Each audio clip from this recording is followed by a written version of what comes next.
just tell audiences at home they just all stood up when I came in. No, yeah, and that made me feel really good about myself. Yeah, that's what we want.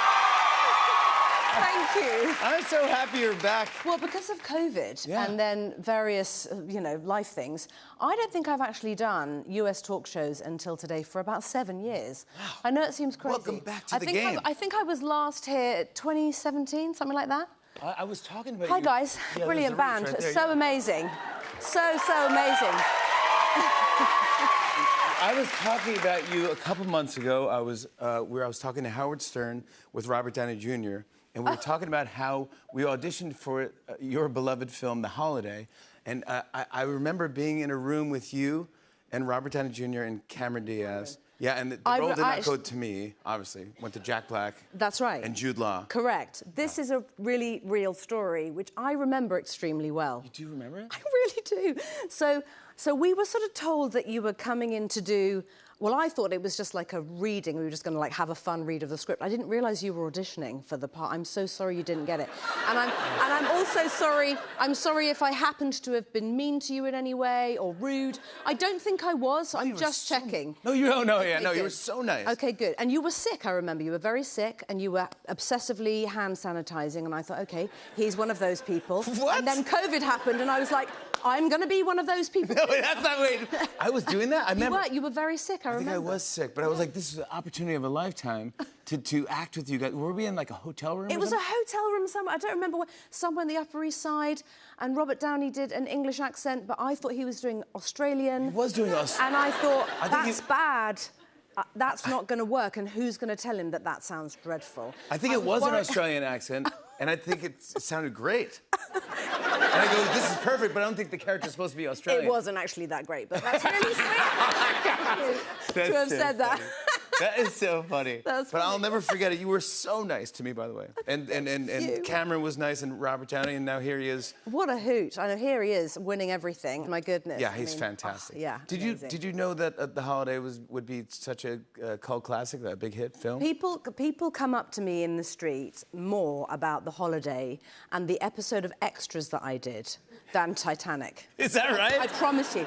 Especially at Christmas. And actually, what's so lovely is that mothers and daughters come up to me in the grocery store and they say, "Oh, Kate, we just love The Holiday." it's our little ritual at Christmas, and they have things that they eat every year. Yeah. They sit down, it's a tradition, and I just love that. That's something I never would have expected, actually, the sort of mother-daughter connection around a film like that. It's so nice. It's lovely. You're also, I mean, Titanic is one of the biggest movies of all time, but you're also in, yeah, of course. But you're also in Avatar. The Way of Water. Yes. You're in two of the biggest films ever made. This is... Why did you have to point that out? Sorry, I think that's exciting. That's exciting. It's so embarrassing. What does it feel like? Well, it's really funny with Avatar because, you know, Zoe Saldana and Sam Worthington and Sigourney, I mean, it's been a part of their life for so long. And I honestly kind of went in and had an intense 2 months back in 2018. And so it's like, when you mentioned Avatar, I'm like, oh, yeah, I'm in Avatar. Okay, yeah. Yeah, because that was five years ago or whatever. Yeah, exactly.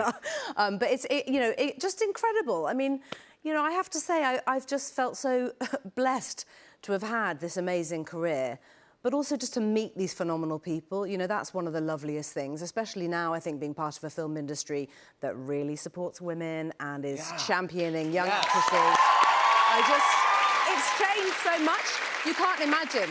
I mean, when I was younger, in this exact position, and probably on this show or whatever was in its place at the time, I remember just thinking, OK, be grateful, don't complain, don't say anything. And now young actresses, my God, they're like female tennis players. They get out there and they roar and they hit the ball back and they hit it the way they want to hit it. It's like, it's worked, it's all worked! It's just fantastic. I love that. So happy. It makes me so happy. Well, we're so happy that you're here, and I want to talk about your new project, The Regime. Yes. And I also want to talk to you because I heard somewhere that you actually wanted to get out of this. You signed up for it, and then you're like, I don't want to do this. I was so scared because I'd never... I mean, it's an incredibly brilliant script. It's so sharply written. I just want you all to know it is a comedy. It is hilariously funny. And something I always avoid doing is saying to people, I'm in this thing, and it's really, really good and you should watch it. I don't say that.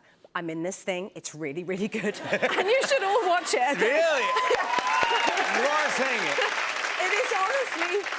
I just think it's a show that is going to surprise people. It's going to give everyone a good, unexpected laugh. It is a satirical drama set in an imagined country in Middle Europe somewhere. Yeah. And I play a female dictator who's grappling for power and gradually losing control. She has all kinds of issues. She doesn't like to go out of the house anymore. She's a hypochondriac, and she has an unlikely love affair with an ex-soldier who she believes is going to basically save her from all the other humans around her. It's absolutely bonkers, but I was terrified of playing this part. I can't do it, can't do it, can't do it. I kept saying to my husband, just phone them up and just say, no, she's not going to do it. Here's a list of excellent alternatives.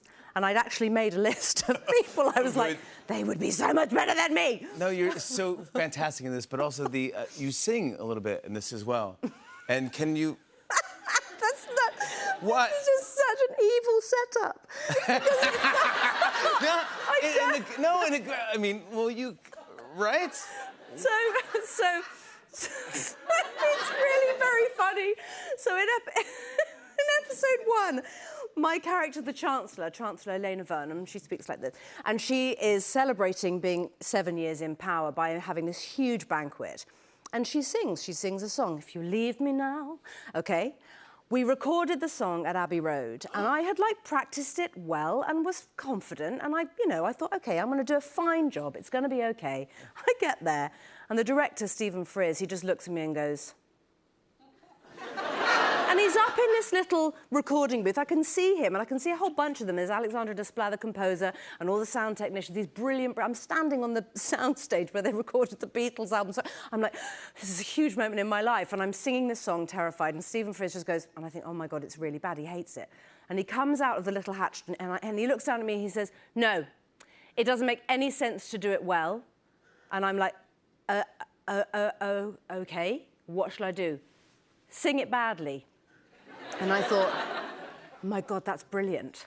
Because it happens in episode 1. Would think that she's great. Well, this is it. It's the delusion. And of course, she's totally and utterly convinced that she's singing immaculately well. And they stand up, and she said, look, they're standing up. Oh, sweet. They love me. So you do your take? Completely crackers. So you did your take? Did the take really badly, and he said, that's it, that's what we're doing. I thought, that is so genius, because it lets the audience know right off the bat that this is irresistibly disgraceful and absurdist. Yeah. And it sort of welcomes you into that world right off the bat. Well, congrats on the series. I want to show a clip. Here's Kate Winslet in The Regime. Take a look at this.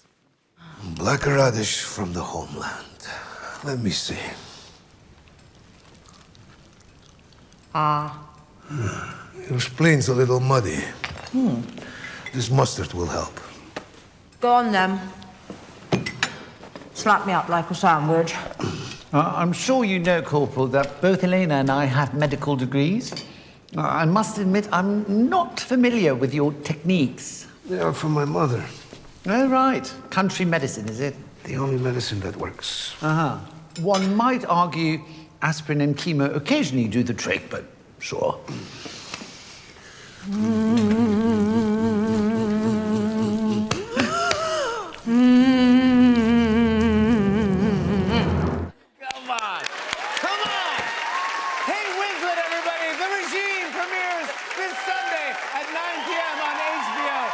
Tonight Show after the break. Stick around, everybody.